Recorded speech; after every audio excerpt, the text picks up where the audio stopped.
In just 30 days, over 8,000 gloves vanished from a small village. No one knew how. No footprints, no witnesses, just gloves, gone. But when cameras finally caught the thief, the truth left everyone speechless. It wasn't a man, it was an orange cat. In a quiet village, a strange mystery began to unfold. Every morning, construction workers arrived at their site, only to find their gloves missing. Not one or two, but thousands. Over 30 days, more than 8,000 gloves vanished without a trace. Workers complained bosses were desperate, and no one could figure out who the thief was. Until one night, the cameras caught a shadow moving. It wasn't a man, it wasn't a raccoon, it was an orange cat. Agile, graceful, and shockingly skilled, the little thief sneaked into work sites with perfect timing, grabbing gloves with her mouth and running off like a professional burglar. She worked night and day, ignoring danger, even stealing right in front of people. When the filming crew followed her, she disappeared into the darkness, darting across fences and rooftops until she reached a quiet home. And what they found there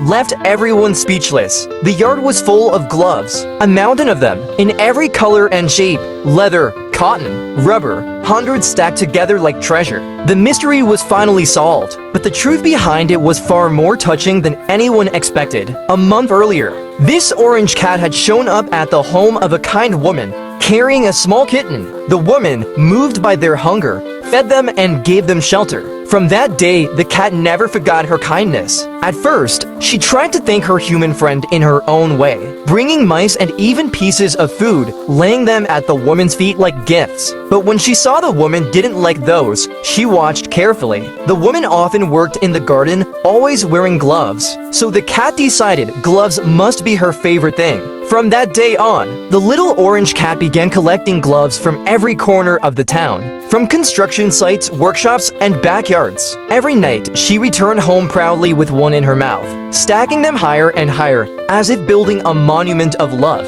When the truth came out, the woman couldn't scold her. How could you be angry at such devotion? Instead, she washed every single glove, dried them in the sun, and returned them to their owners. Then she adopted the cat and her kitten, giving them the home they had always searched for. Because sometimes, even a thief steals not for greed, but for gratitude. A cat who lost everything, but gave everything back in her own way. So tell me, if you found a little thief like this outside your door, would you chase her away or let her stay? Subscribe for more true stories that prove even the smallest hearts can hold the biggest love.